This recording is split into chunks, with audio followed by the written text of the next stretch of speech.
Bien, muy buenos días estudiantes.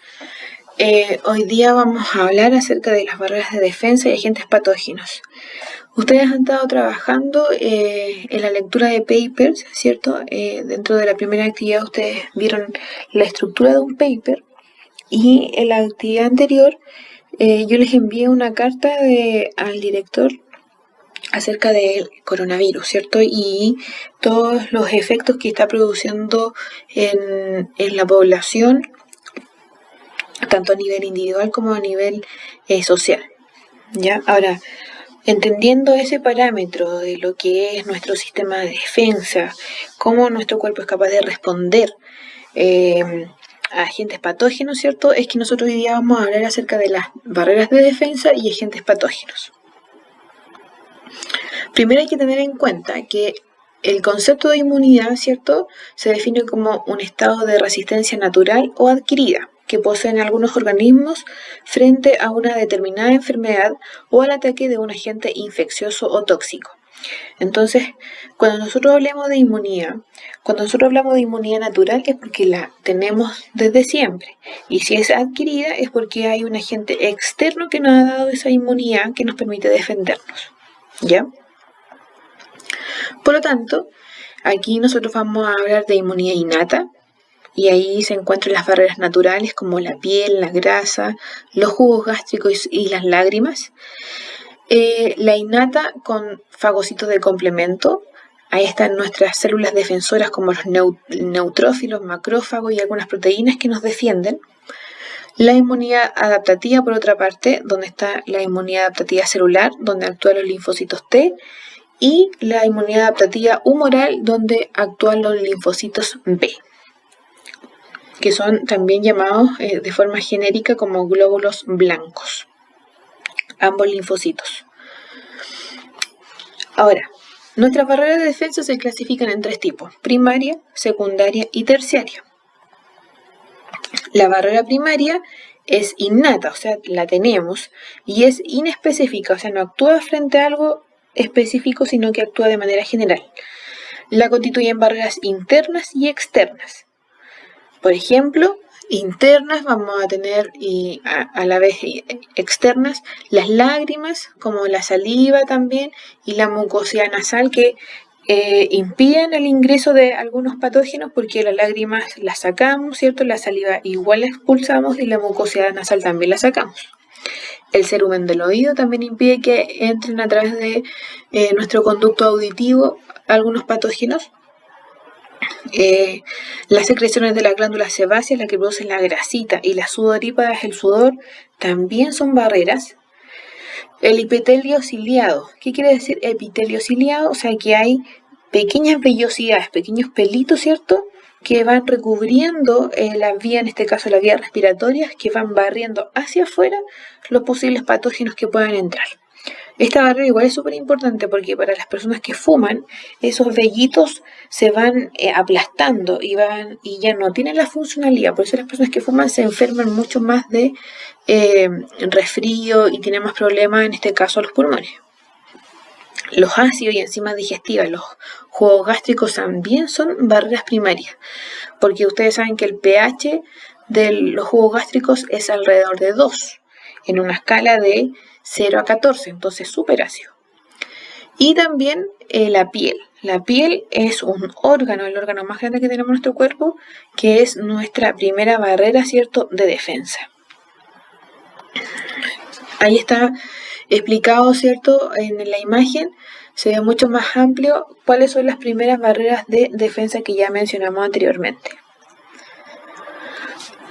La barrera secundaria dice que lo conforman células sanguíneas llamadas glóbulos blancos o leucocitos. Ya, esta barrera es innata y también es inespecífica porque también actúa de manera general. Se efectúa mediante mecanismos de fagocitosis. ¿Qué es lo que es la fagocitosis? Es el proceso en donde una célula engloba a otra y en este caso la destruye. Entonces ahí en la imagen, ¿cierto?, se ve una célula grande que está fagocitando a otra.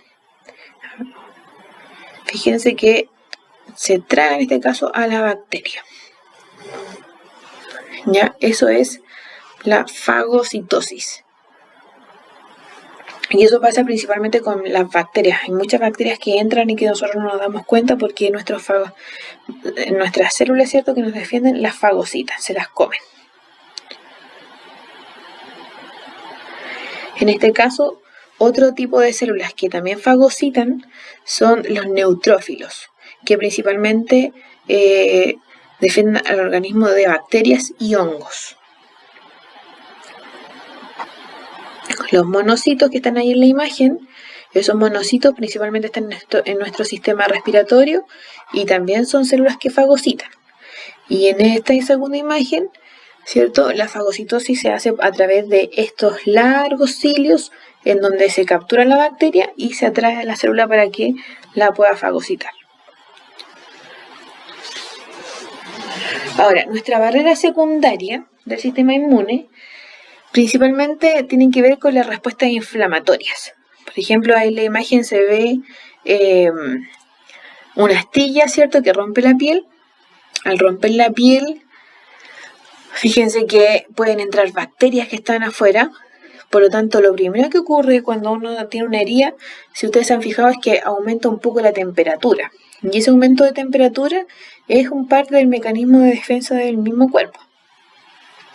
Pero al mismo tiempo se empieza a formar una pequeña costrita, y la costra no es nada más que un coágulo de sangre que hace de barrera para que no sigan entrando más bacterias. Pero como en este caso muestra que entraron bacterias, ¿qué es lo que ocurre? Que inmediatamente llegan células que van a fagocitar, ¿cierto?, a las bacterias. Entonces, al fagocitarlas, las bacterias son eliminadas, ¿cierto?, y mientras la herida es capaz de cicatrizar. Y ese corresponde a una barrera secundaria, porque si bien entró un agente patógeno, estas células que fagocitan son células que fagocitan a muchos patógenos, no solamente a esas bacterias, ¿ya? Por eso dice inmunidad inespecífica, y es natural o innata, o sea que nosotros tenemos esa defensa. Y la barrera terciaria, la última barrera, esta barrera es específica, es decir, que actúa frente a agentes infecciosos determinados y es adaptativa, pues se activan y desarrollan solo frente a procesos de infección. Y estas, por ejemplo, ¿cuándo es más fácil explicarlas? Cuando nosotros estamos resfriados, ¿cierto?, y nos recetan antibióticos, ahí nosotros tenemos un proceso de infección. Por lo tanto, se activan durante solamente ese proceso. ¿Y quiénes actúan acá? ¿Cómo se llama este tipo de respuesta? Respuesta inmune celular, porque son los linfocitos T los que nos van a defender, en este caso, del agente patógeno que está entrando. ¿Ya? Entonces, los glóbulos blancos, llamados linfocitos T, es el responsable de la inmunidad celular. Estas células poseen receptores capaces de reconocer antígenos que se encuentran en la superficie de otras células. Los linfocitos T viajan al sitio de la infección y destruyen a las células del cuerpo que han sido infectadas por patógenos. Y también existe la respuesta inmune humoral. Esta respuesta es realizada por otro tipo de glóbulos blancos que son los linfocitos B. En este caso, ¿cierto?, producen un tipo de proteínas llamadas anticuerpos. Este tipo de respuesta es mucho más larga. ¿Por qué? Porque los linfocitos B quedan de memoria. Por lo tanto, cuando viene de nuevo el mismo agente infeccioso, la respuesta de defensa del organismo es mucho más rápido, porque ya está en este caso en la memoria de nuestro sistema inmune, las células que nos van a defender, ¿ya?